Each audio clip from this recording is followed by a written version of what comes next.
Good morning friends, હું પૂજા ma'am તમારું હાર્દિક સ્વાગત કરું છું. હવે અહીંયા હું બે વાક્ય લખું છું, એની પરથી તમે મને કહેજો કે આમાં શું ફરક છે.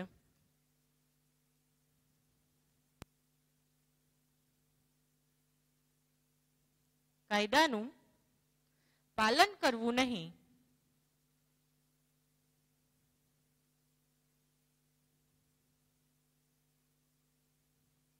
કાયદાનું પાલન કરવું નહીં. કરનારને દંડ થશે. બીજું, કાયદાનું પાલન કરવું નહીં કરનારને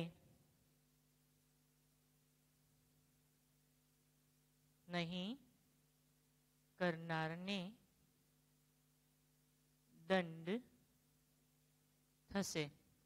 હવે જુઓ તો કે અહીં આપણને શું જોવા મળે છે કે કાયદાનું પાલન કરવું નહીં, કરનારને દંડ થશે. કાયદાનું પાલન કરવું નહીં, કરનારને દંડ થશે. શું કહેવામાં આવ્યું છે? તમે સરખી રીતે આ વાત બંને વાક્ય વાંચો. પહેલા વાક્યમાં આપણને એમ કીધું છે કે કાયદાનું પાલન નહીં કરનારને દંડ થશે. તો એવું થાય કોઈ દિવસ જે કાયદાનું પાલન ન કરતા હોય એને દંડ થાય? ન થાય ને. બીજા વાક્ય આપણને સાચું લાગે છે, કેમ કે કાયદાનું પાલન કરવું નહીં કરનારને દંડ થશે. કાયદાનું પાલન કરવું નહીં, કરનારને દંડ થશે. કાયદાનું પાલન કરવું નહીં, કરનારને દંડ થશે. તો આ બંને વાક્યમાં આપણને એક વસ્તુનો ખબર પડે છે કે એક પૂર્ણ વિરામ પણ જો આપણે યોગ્ય જગ્યાએ ના મૂકીએ તો અર્થનો અનર્થ થઈ જાય છે. જુઓ, ખાલી આ એક ટપકાનો ફરક છે, બરાબર ને? ટપકાનો ફરક છે. કાયદાનું પાલન કરવું નહીં, કરનારને દંડ થશે. કાયદાનું પાલન કરવું નહીં, કરનારને દંડ થશે. તો આપણે આવી નાની નાની ભૂલ કરીએ છીએ, એના કારણે આપણે અર્થનો અનર્થ કરી નાખતા હોઈએ છીએ. એટલા માટે જ વિરામ ચિહ્નો ખૂબ જ આપણી ગુજરાતી ભાષામાં મહત્વના છે. અને જો આપણે એનો યોગ્ય ઉપયોગ ન કરીએ તો આપણને આવી રીતે શબ્દમાં, વાક્યમાં અર્થનો અનર્થ જોવા મળે છે. તો આજે આપણે જોશું વિરામ ચિહ્ન.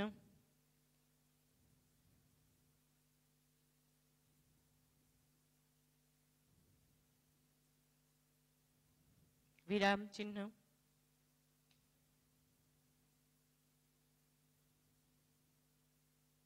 વ્યાકરણ. તો શું વાત છે કે વ્યાકરણમાં આજે આપણે વિરામ ચિહ્ન જોવાના છીએ. તો વિરામ ચિહ્ન કોને કહેવાય? વિરામ ચિહ્ન એ ભાષાનો પ્રાણ છે, લેખનનો પ્રાણ છે. જો શું કામ પ્રાણ છે? મેં તમને પહેલા જ કીધું કે આવી ભૂલ થાય તો આખા વાક્યનો અર્થનો અનર્થ થઈ જાય છે. એટલે જ વિરામ ચિહ્ન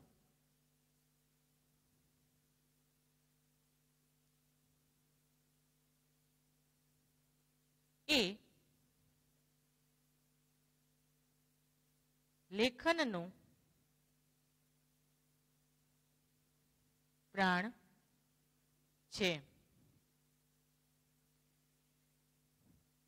જો વિરામ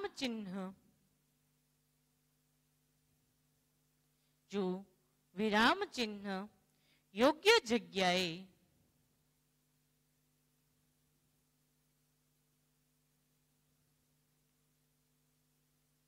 મૂકવામાં ન આવે, વિરામ ચિહ્ન એ લેખનનો પ્રાણ છે. જો વિરામ ચિહ્ન યોગ્ય જગ્યાએ મૂકવામાં ન આવે તો અર્થનો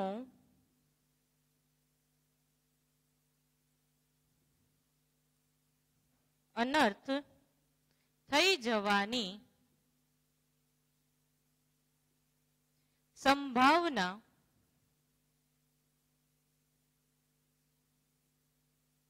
રહે છે.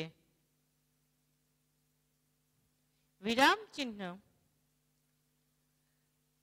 ચિહ્ન એ લેખનનો પ્રાણ છે. જો વિરામ ચિહ્ન યોગ્ય જગ્યાએ મૂકવામાં ન આવે તો અર્થનો અનર્થ થઈ જવાની સંભાવના રહે છે. જે આપણે અહીં જોઈ લીધું. દાખલા તરીકે કે કાયદાનું પાલન કરવું નહીં, કરનારને દંડ થશે. એવું જ બીજું ઉદાહરણ આપણે જોઈએ.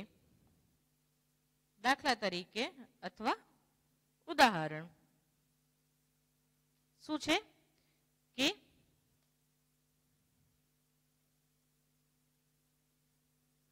રામુએ ખાધું,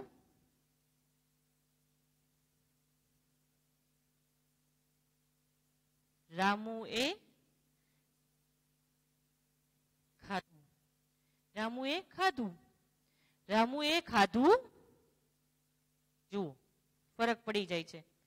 રામુએ ખાધું એટલે એને ખાઈ લીધું છે. રામુએ ખાધું એટલે હજી એને જમ્યું છે, ખાધું છે કે નથી ખાધું એની વાત અહીં આપણને કરવામાં આવી છે.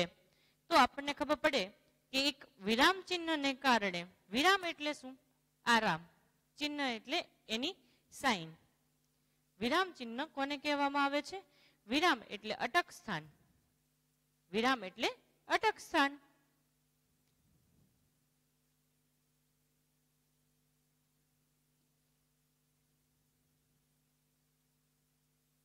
અટક એટલે સરનેમ નહીં, ઊભા રહેવાનું સ્થાન.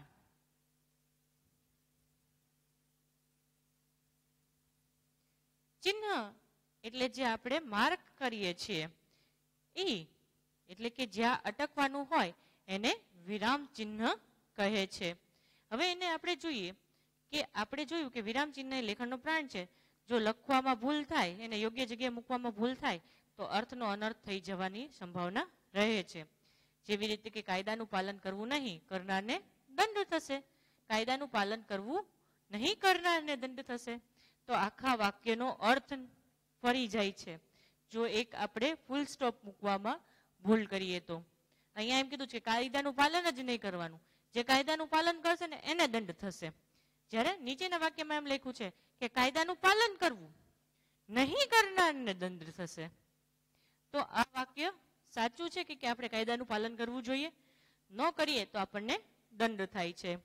એવી જ રીતે રામુએ ખાધું એટલે અહીંયા પૂરું થઈ ગયું છે કે એણે જમી લીધું છે. જ્યારે અહીંયા પાછળ ક્વેશ્ચન ટેગ મૂકવામાં આવ્યો છે, પ્રશ્નાર્થ ચિહ્ન મૂકવામાં આવ્યું છે, ત્યારે એમ કહેવામાં આવે છે કે રામુએ ખાધું. એટલે પૂછવામાં આવે છે કે રામુએ ખાધું, જમ્યું. એટલે જ્યારે આપણે ફૂલ સ્ટોપ, ક્વેશ્ચન માર્ક કે જ્યારે પણ આપણે યોગ્ય જગ્યાએ મૂકીએ તો આપણને એનો યોગ્ય આન્સર મળે છે. ને જો ન મૂકીએ તો વાક્યનો અર્થનો અનર્થ થઈ જતો હોય છે. તો પેલા લખી નાખું, પેલા લખજો. પેલા આ વિરામ ચિહ્ન એ લેખનનો પ્રાણ છે. જો વિરામ ચિહ્ન યોગ્ય જગ્યાએ મૂકવામાં ન આવે તો અર્થનો અનર્થ થઈ જવાની સંભાવના રહે છે. પછી આ બંને ઉદાહરણ.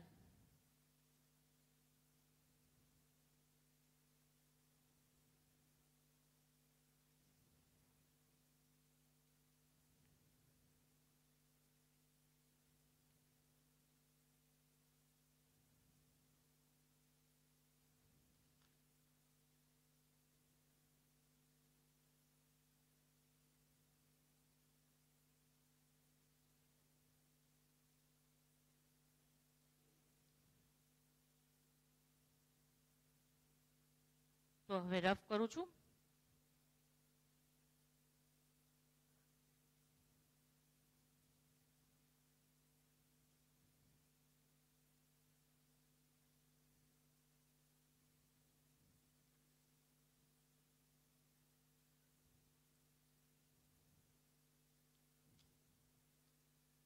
તો વિરામ ચિહ્ન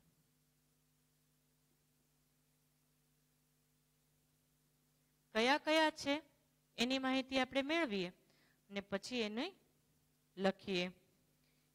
તો પૂર્ણ વિરામ, અલ્પ વિરામ, અર્ધ વિરામ, ગુરુ વિરામ, પ્રશ્નાર્થ ચિહ્ન, ઉદ્ગાર ચિહ્ન, અવતરણ ચિહ્ન, લઘુરેખા, ગુરુરેખા, પછી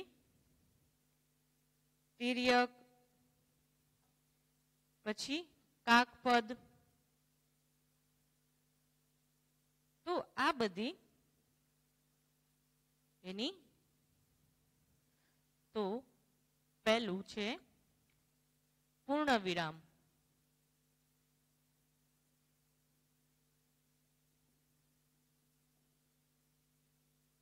વિરામ ચિહ્નમાં પહેલું છે પૂર્ણ વિરામ, બીજું છે અલ્પ વિરામ, ત્રીજું છે અર્ધ વિરામ,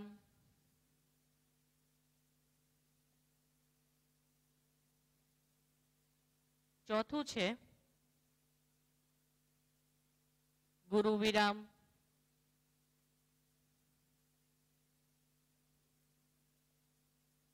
પાંચમું છે પ્રશ્નાર્થ ચિહ્ન,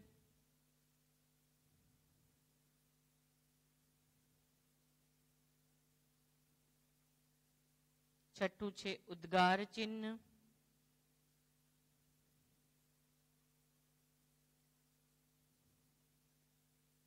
સાતમું છે અવતરણ ચિહ્ન,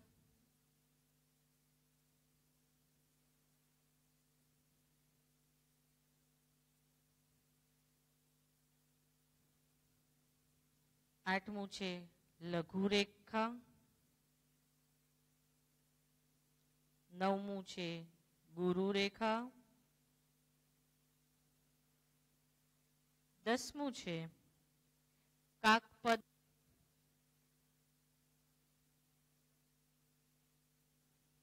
11મું છે લોપક ચિહ્ન,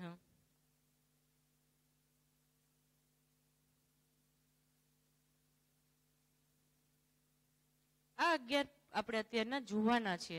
બાકી તો હજી ઘણા બધા છે કે કૌંસ છે, એજક ચિહ્ન છે, તિર્યક ચિહ્ન છે, ફૂદડી છે. આ બધા હજી આમાં સમાવેશ થાય છે.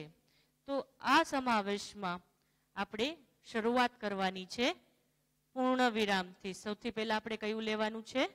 પૂર્ણ વિરામ.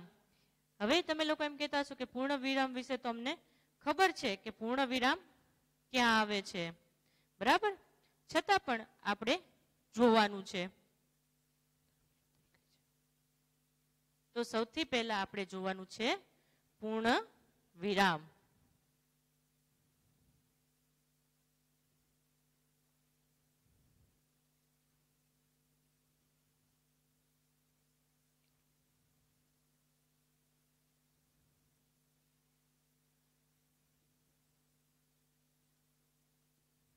પૂર્ણ વિરામ.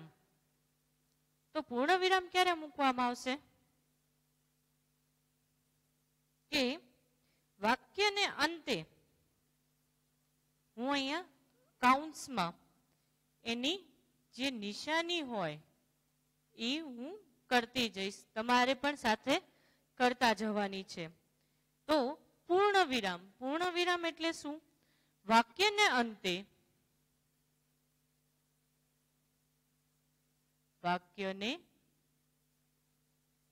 અંતે પૂર્ણ વિરામ, પૂર્ણ વિરામ મૂકવામાં આવે છે. મૂકવામાં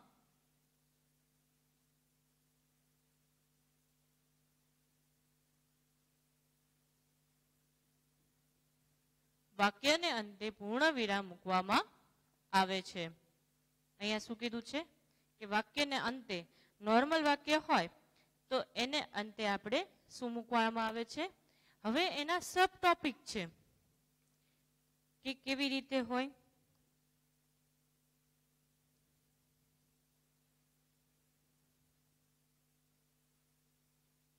કે એમાં કેવી રીતે મૂકવાના હોય તે આપણે જોવાનું છે કે પૂર્ણ વિરામ ક્યાં ક્યાં આવે એ આપણે જોવાનું છે કે સાદા વાક્ય હોય જે આપણને ખબર જ છે એવામાં પહેલા આવશે, જેવા કે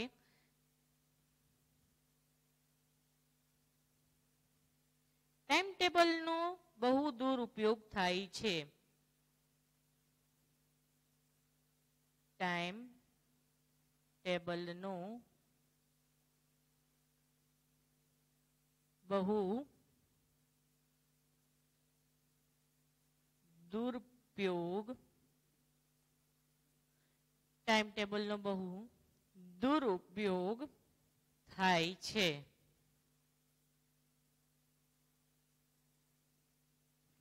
ટાઈમ ટેબલનો બહુ દુરુપયોગ થાય છે. બીજું,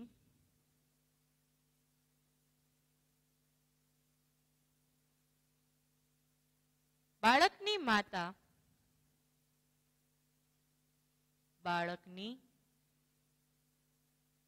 માતા એનો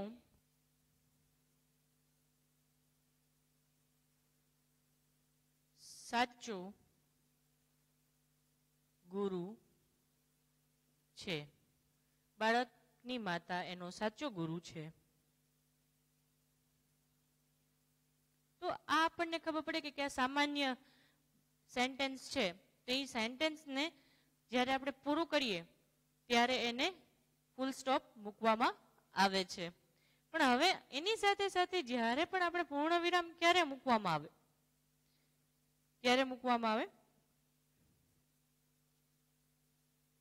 હવે એનો સબ ટોપિકમાં આપણે જોઈશું કે બીજી જગ્યા પૂર્ણ વિરામનો ઉપયોગ થાય છે.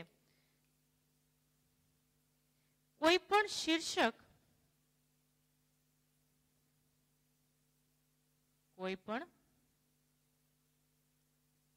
શીર્ષક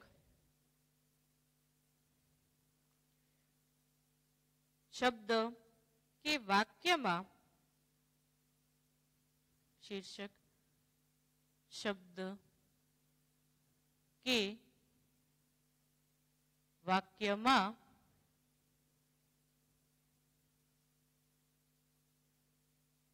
વાક્યની શરૂઆતમાં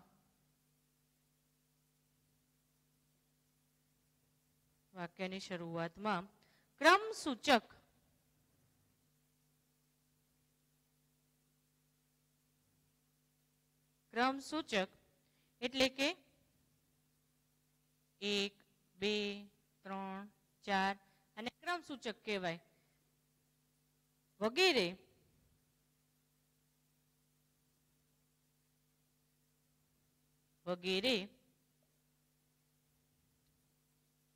આંકડા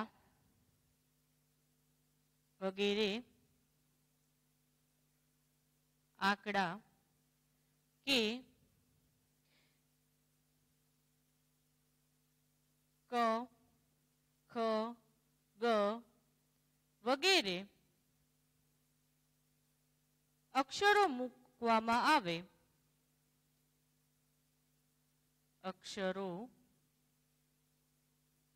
મૂકવામાં આવે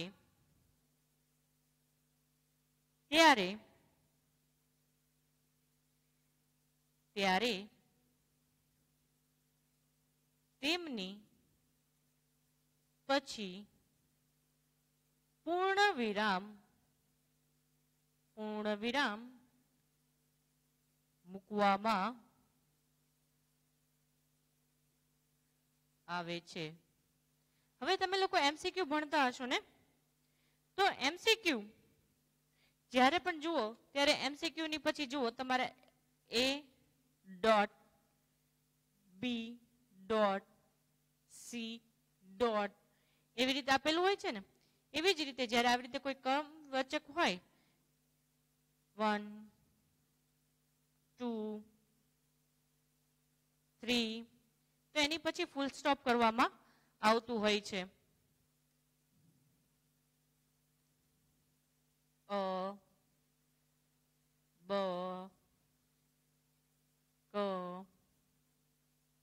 તો એવી રીતે એ બી સી એવી રીતે કરવામાં આવતું હોય છે.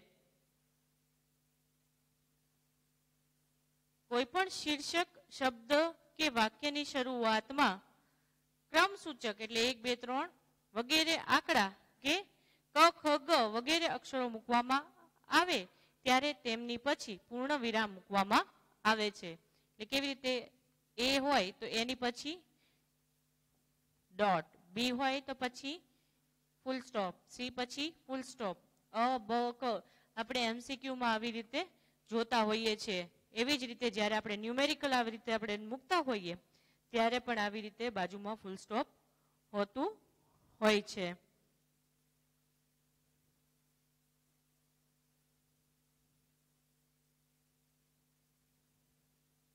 પછી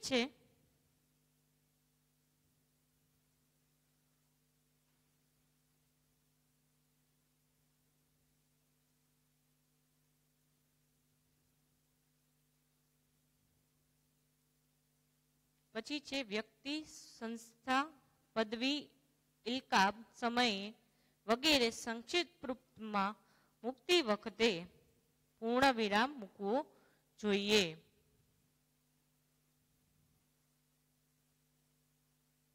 શું આપ્યું છે? વ્યક્તિ,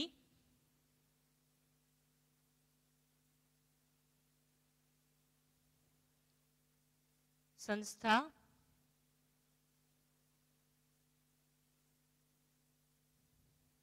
પદવી,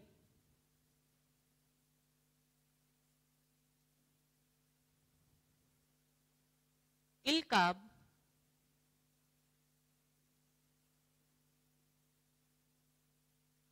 વ્યક્તિ, સંસ્થા, પદ, ઇલકાબ, સમય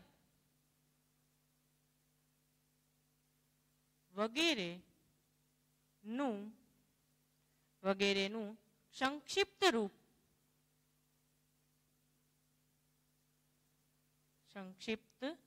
રૂપ મૂકતી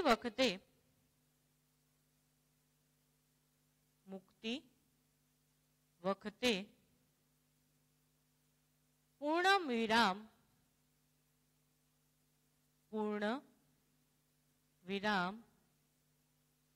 મૂકવો જોઈએ. ઇલકાબ એટલે કોઈને આપણે પેટ નેમ આપ્યું હોય, ઉપનામ આપ્યું હોય એને ઇલકાબ કહેવામાં આવે છે. તો જેમ કે ચી, ઉદાહરણ ચી. આપણે ઘણીવાર લેટરમાં આપણે કે કોઈ કંકોત્રીમાં કે આવી રીતે આ શબ્દ તમે લોકોએ વાંચેલો હશે. ચીનું ફૂલ ફોર્મ શું થાય? ચલો કયો મને. ચીનું ફૂલ ફોર્મ શું થાય? તમે આવી રીતે ચી ઘણી જગ્યાએ વાંચ્યું હશે, પણ એનું ફૂલ ફોર્મ શું થતું હશે? તો એનું ફૂલ ફોર્મ થાય છે ચિરંજીવ. એટલે ઘણું લાંબુ જીવો. પછી છે, આ પણ તમે બહુ સાંભળ્યું હશે, વાંચ્યું હશે, સ્વ. અને આ તો તમને બધાને ખબર પણ હશે. શું હશે? યસ, સ્વર્ગવાસ.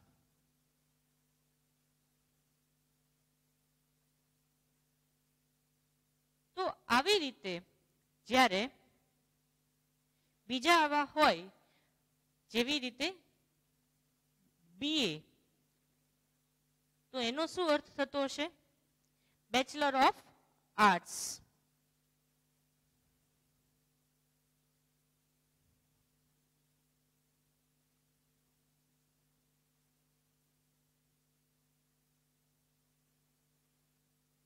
Bachelor of arts. સાથે સાથે તમે એક કોમન આપું તો શું તમે આનો તો તમને 110% આવડતું જ હશે.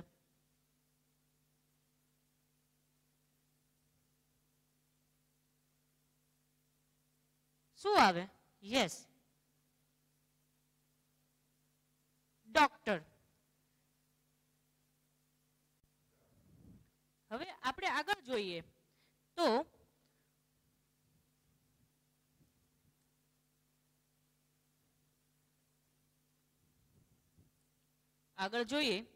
તો શું આવશે કે એક કવિનું નામ લઈએ, રાવી પાઠક.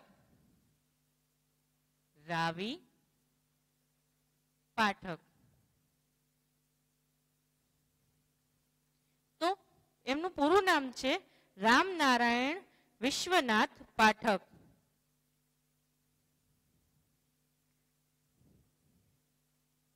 રામનારાયણ વિશ્વનાથ પાઠક. તો એનું શોર્ટ ફોર્મ કરી નાખ્યું રાવી પાઠક.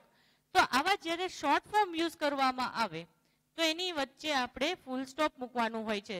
આવી રીતે જ્યારે આપણે કોઈ પણ વાક્યને સંક્ષિપ્ત કરી નાખીએ, કોઈ પણ વર્ડને સંક્ષિપ્ત કરી નાખીએ, ત્યારે એની પછી આપણે પૂર્ણ વિરામ મૂકવો ખૂબ જ જરૂરી છે. સાથે સાથે આપણે એ પણ જોઈએ કે હજી એક બે ઉદાહરણ જોઈએ કે આ પણ તમે ક્યાંક ને ક્યાંક કંકોત્રીમાં આવું તમે વાંચ્યું હશે. અસો, બરાબર ને? આવું તમે વાંચ્યું છે ને? તો એનો અર્થ શું થાય? અખંડ સૌભાગ્યવતી. અખંડ સૌભાગ્યવતી.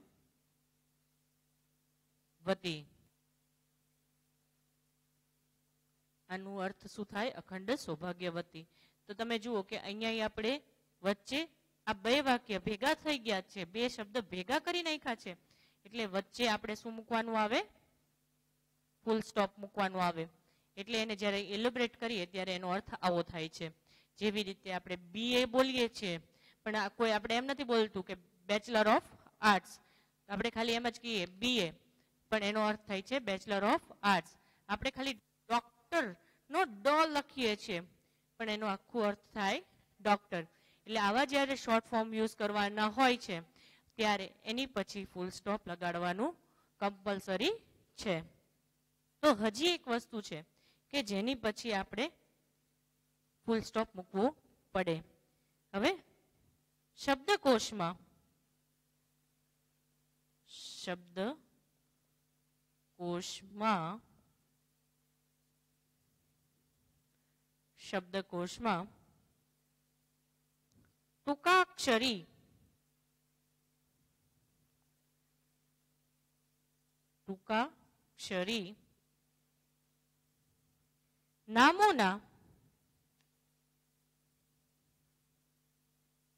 ટૂંકાક્ષરી નામોના ઉપયોગ માટે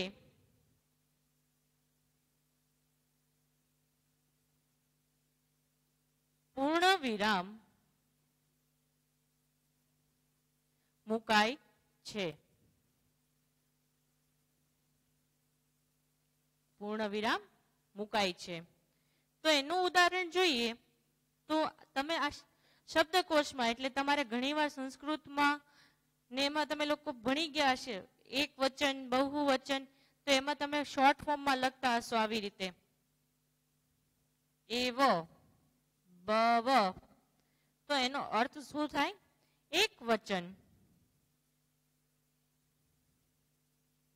અને બહુવચન.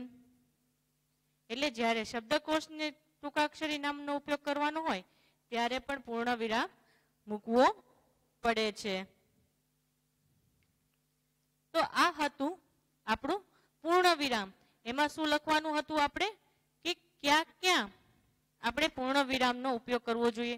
એક તો જ્યારે વાક્ય પૂર્ણ થાય ત્યારે, પછી જ્યારે વ્યક્તિ, સંસ્થા, પદવી કે ઇલકાબ, સમય વગેરે સંક્ષિપ્ત રૂપમાં મૂકવામાં આવે ત્યારે.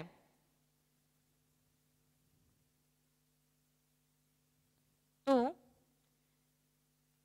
અહીંયા આપણે જોયું કે ચી તો ચિરંજીવી, BA તો બેચલર ઓફ આર્ટ્સ, સ્વ એટલે સ્વર્ગવાસ, ડો એટલે ડોક્ટર, રાવી પાઠક, રામનારાયણ વિશ્વનાથ પાઠક, અસો, અખંડ, સૌભાગ્યવતી, આ જેટલા હતા એ આપણે તેની પછી શોર્ટ ફોર્મ હોય એની પછીનું આપણે પૂર્ણ વિરામ મૂકવું જોઈએ. એવી જ રીતે શબ્દકોશમાં પણ જ્યારે ટૂંકાક્ષરી લખવાની હોય તો એની પછી આપણે પૂર્ણ વિરામ મૂકવો ખૂબ જ જરૂરી છે.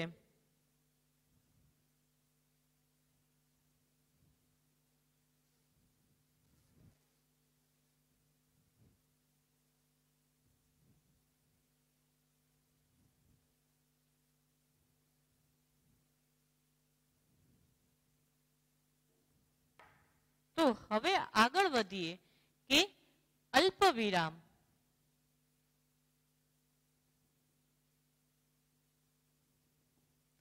અલ્પ વિરામ ક્યારે આવે? અલ્પ વિરામ ક્યારે આવે ને એનું સાઇન થાય અને જેને આપણે કોમા પણ કહીએ છીએ ઇંગ્લિશમાં. તો જ્યારે વાક્ય પૂરું ન થયું હોય પણ જ્યારે વાક્યની અંદર થોડુંક અટકવાનું આવે ત્યારે શું બને છે? અલ્પ વિરામ બને છે.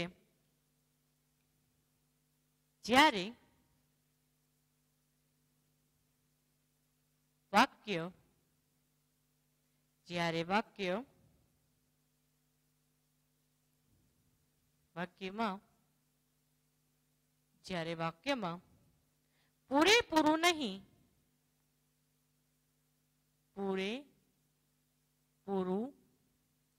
પૂરેપૂરું નહીં પણ જ્યારે વાક્યમાં પૂરેપૂરું નહીં પણ અલ્પ એટલે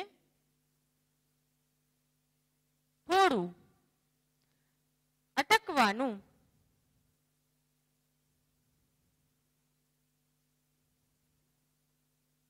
અટકવાનું, અનિવાર્ય હોય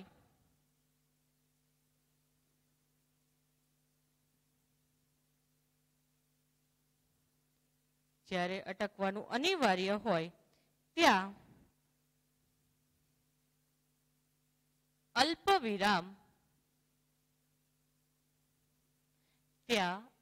વિરામ મુકાય છે.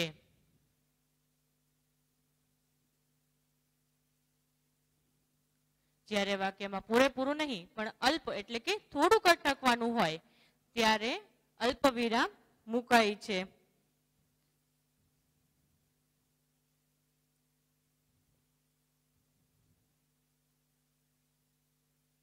ખાસ કરીને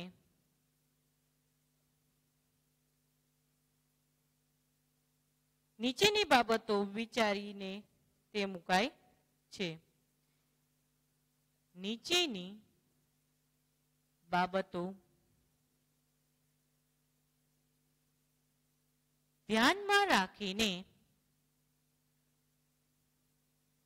અલ્પ વિરામ મુકાય છે. તો હવે આપણે જોવાનું છે કે કઈ કઈ બાબત ધ્યાનમાં રાખવાની છે. તો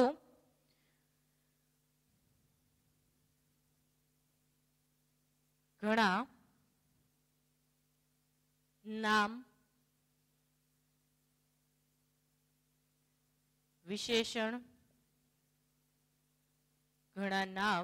વિશેષણ કે ક્રિયાપદ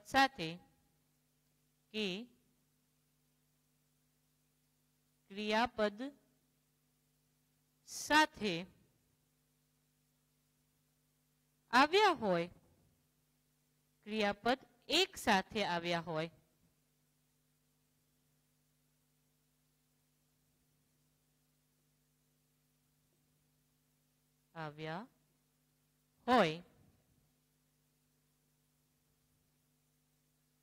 ત્યારે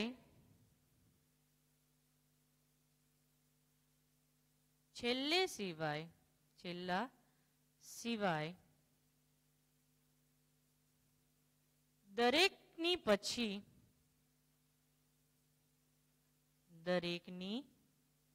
પછી અલ્પવિરામ મુકાય છે.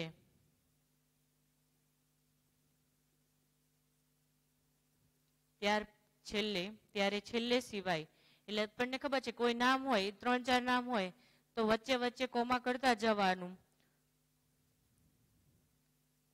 રમેશ, દિનેશ, ગણેશ શાળાએ ગયા.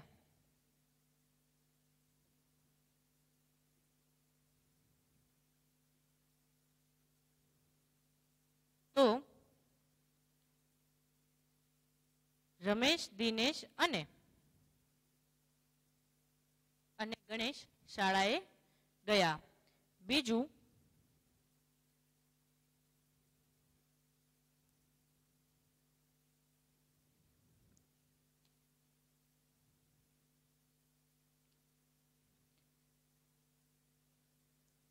રાહુલને રમવું, ફરવું અને જમવું ખૂબ જ ગમે છે. તો અહીંયા તમે જુઓ કે આ પહેલું જે છે એની પછી આપણે કોમા મૂક્યું. હવે આ ત્રીજું છેલ્લું છે તો એની પછી આપણે કોમા મૂક્યું નથી. તો એ આપણે ધ્યાન રાખવાનું કે જે છેલ્લું હોય તો ત્યારે આપણે કોમા મૂકવાનો આવતો નથી. હજી એક ઉદાહરણ લખી લઈએ.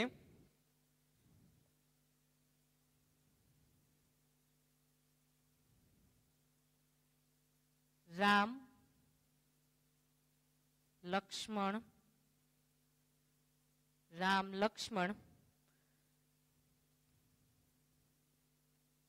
ભરત અને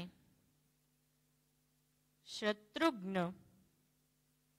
જુઓ, રામ પછી કોમા, લક્ષ્મણ પછી કોમા અને ભરત પછી કોમા.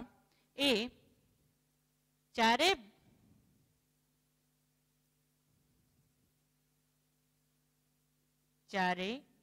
વચ્ચે ખૂબ જ પ્રેમ હતો. તો અહીંયા જુઓ, રામ, લક્ષ્મણ, ભરત અને શત્રુઘ્ન ચારે વચ્ચે ખૂબ જ પ્રેમ હતો. તે આપણે જોયું કે કોઈ પણ નામ હોય તો એની પછી કઈ વસ્તુ હોય, ક્રિયાપદ હોય તો વિશેષણ હોય તો પછી જ્યારે એકથી વધારે આવે તો એની વચ્ચે વચ્ચે આપણે કોમા મૂકતા જવાનું. પણ છેલ્લા આ લાસ્ટ નેમ છે તો એની પહેલા કોમા નથી મૂકવાનું. એટલું આપણે ધ્યાન રાખવાનું છે. હજી અલ્પ વિરામમાં જ આપણે આગળ કન્ટિન્યુ કરવાનું છે, પણ એ આપણે નેક્સ્ટ લેક્ચરમાં જોશું. તો સૌથી પહેલા હવે આપણે હોમવર્ક જોઈ લઈએ કે હોમવર્કમાં આજે આપણે શું ભણવાના છીએ.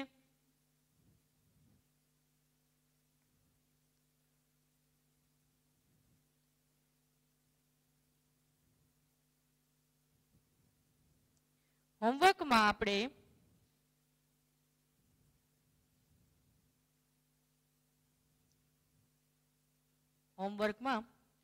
પૂર્ણ વિરામ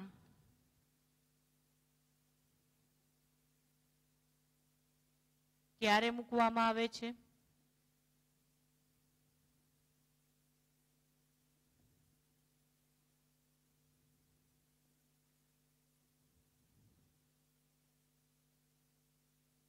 પૂર્ણ વિરામ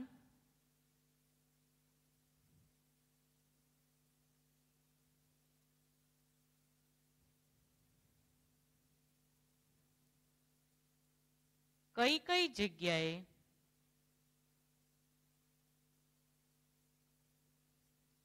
મૂકવામાં આવે છે, ઉદાહરણ સાથે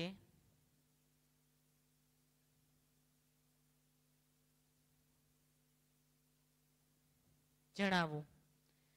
તો આ બે ક્વેશ્ચન આન્સરનો જવાબ તમારે લખવાનો છે કે પૂર્ણ વિરામ એટલે શું, ક્યારે મૂકવામાં આવે છે, એટલે પૂર્ણ વિરામની ડેફિનેશન લખવાની છે.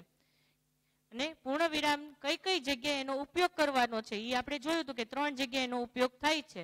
હવે એ કઈ કઈ જગ્યાએ મૂકવાનું છે એ તમારે એનો આન્સર લખવાનો છે ઉદાહરણ સાથે. ઉદાહરણ કેટલા આપવાના છે? 2 આપવાના છે.